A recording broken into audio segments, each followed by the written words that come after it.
Hey guys, what's up? Welcome back to another video of Super Movie Ninja! Sorry that I haven't been posting as regularly as much lately. I've been pretty busy, kind of setting up future projects for upcoming release, is so I don't have to sit thinking, oh, what am I gonna make next? So that's kind of what I've been doing. Just to give you another, kind of tell you what plans are moving on in the future for the channel. So next week, I'll most likely only be doing two videos. Um, and two videos because I'll I'll be very busy, and during those two videos, though, we'll have a special guest star on those two videos. Um, and I'll give you a hint who he is. So back during my older days of my channel, back when I was called Gaming with Smart Goat, um, I I just kind of crappy quality videos. If you stuck around since that time, probably haven't. I don't really have any fans, but if you stuck around since that time, you'd know that there were some kind of crappy quality videos. And there is a special guest star on the Mario Kart video called Speed the Smart Sailfish. So that's gonna be the special guest star on those two videos. So I'm really excited about that. And for those of you who haven't seen that video, you'll get to see his video. Be a really great collaboration, probably. But moving on into the video. Now, the movie I'm reviewing today is honestly a very complex movie. It's about the father of the atomic bomb, aka J. Robert Oppenheimer, or as the movie is called, Oppenheimer. But before I go review that, make sure to hit that like button, hit that subscribe button, ring that notifications bell so you never miss a video, and let's move forward. So, Oppenheimer is a very complex movie because, well, it's about J. Robert Oppenheimer, the father of the atomic bomb. So we have to look through his motives, the war, the Nazis. We have to really look through everything during that timeline to see why the atomic bomb needed to be made. So this is a very complex movie. Like I said, I could rant on about just this movie for hours. I might even have to make this video into a part 2. That's how much there has to be said about a movie as complex as Oppenheimer. So, let me talk about some good things here. The production and the cinematography all was great.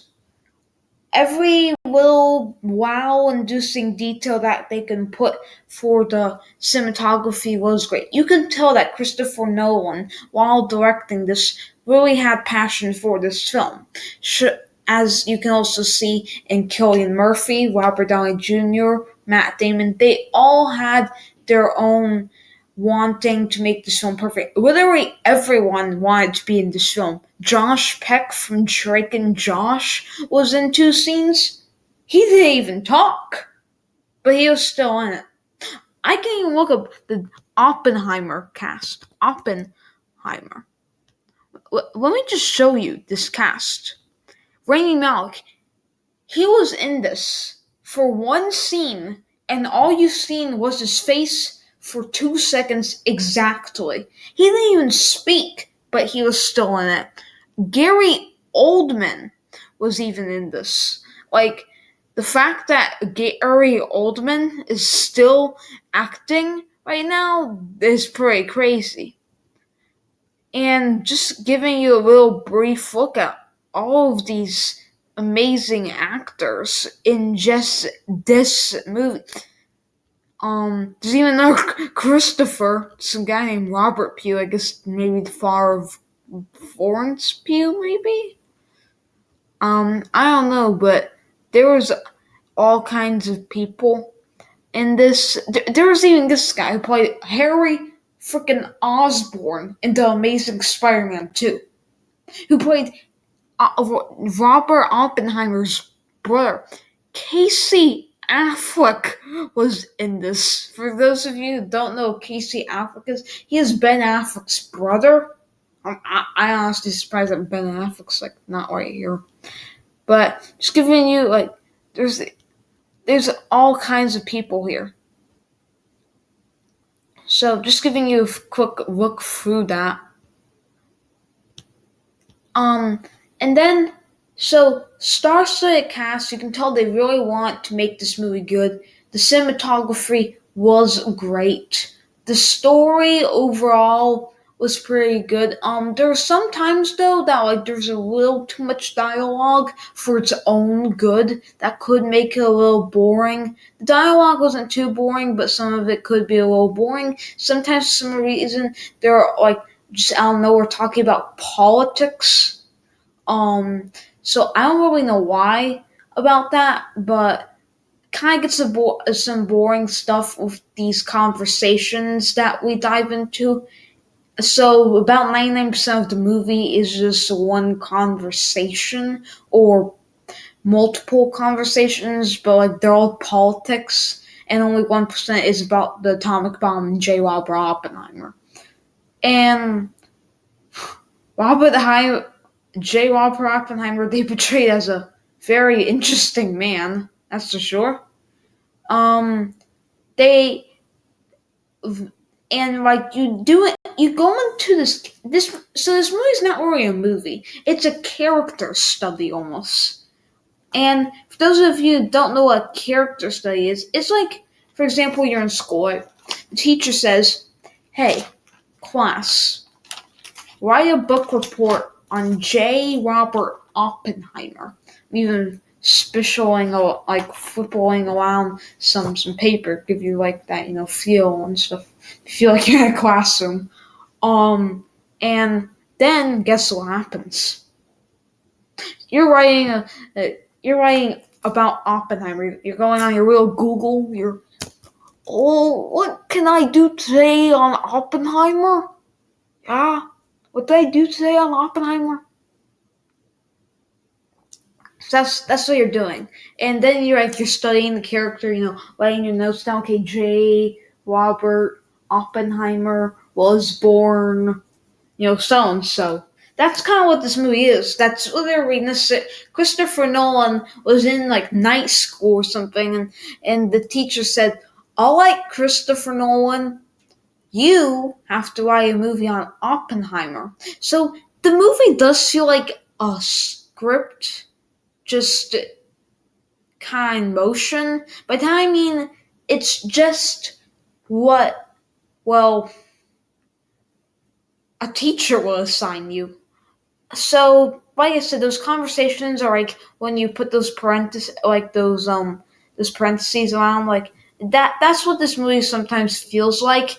Another thing that really kind of bothered me about the movie is it takes to the last 30 minutes to get to the actual atomic bomb. So that's a cool scene when it finally does happen. But it takes so long that you almost forget that this movie is about the father of the atomic bomb. And another thing that kind of makes your head spin is that out of that 30 minutes, it's only 15 minutes that. The last 15 minutes is just his life turning into Supergirl, practically. Yeah, that happened. Okay, that didn't happen, but she got like really strong. So we should have just called this Superheimer. Or so. I mean, would I recommend this movie? Yes, I would recommend this movie. I say it's a good fear experience. It is something that once that atomic bomb scene does happen, you are kind of like, okay, it's a good thing I saw this in the theater. Like, you want to see that on the biggest possible screen possible.